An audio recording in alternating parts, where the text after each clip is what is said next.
അല്ലെങ്കിൽ തന്നെ അവൻ നടക്കുമെന്ന് കാർത്തികേയൻ എഴുതി കാണിച്ചെന്ന് നീ പറഞ്ഞപ്പോ മുതല് ഞാൻ മറ്റു വേദന എല്ലാം മറക്കുക.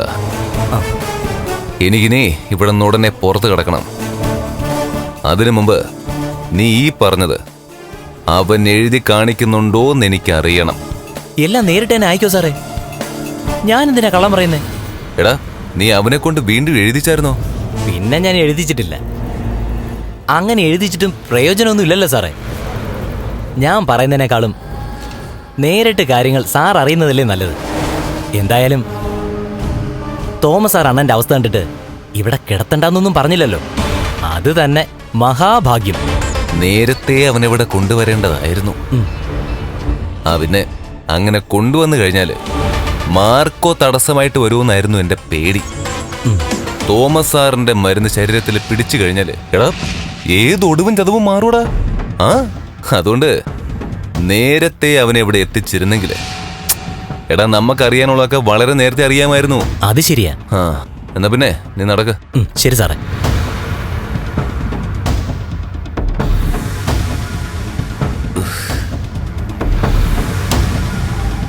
ഭഗവാനെ, കേട്ടത് സത്യമായിരിക്കില്ലേ? അത് സ്ഥിരബുദ്ധി നഷ്ടപ്പെട്ട ഒരുത്തന്റെ വെറും തോന്നലും മാത്രമാവണേ.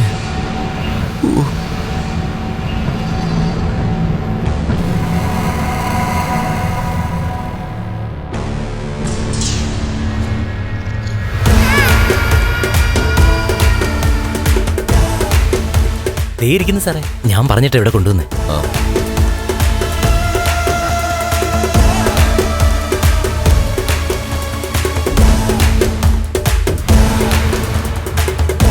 അണ്ണാ, കൈ ഒന്ന് ചലിപ്പിച്ചാണാ?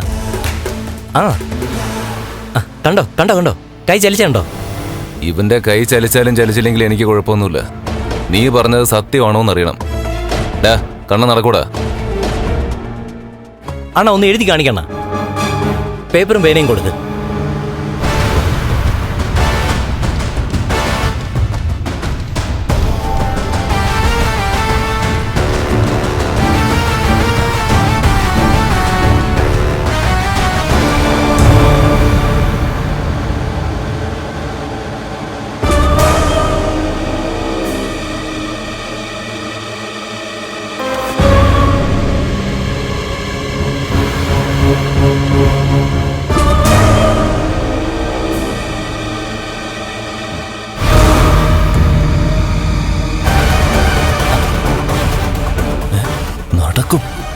നീ ഇത് മലയ്ക്ക് പോയപ്പോ കണ്ടോടാ? എഴുതും.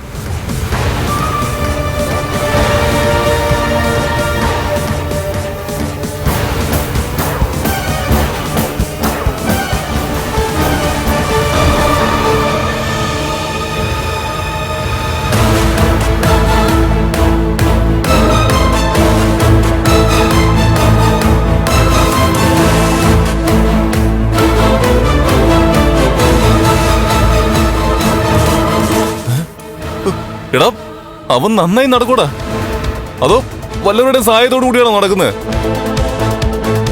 എഴുതടാ.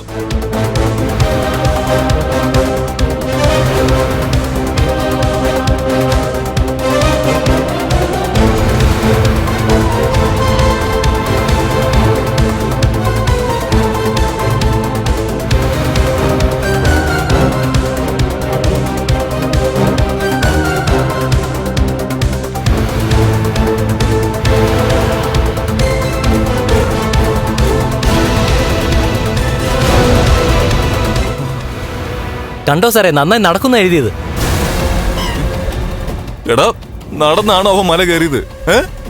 എഴുതണം അങ്ങോട്ട്.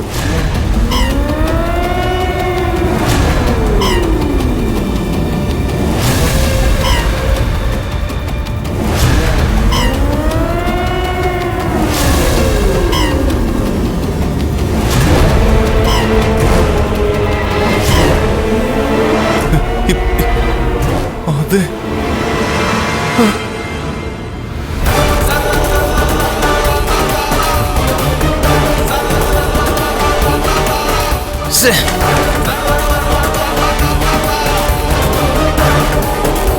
അത് ശരി. അപ്പൊ അവൻ കൂട്ടുകാർക്കൊപ്പം നടന്നാണ് മല കയറിയത്.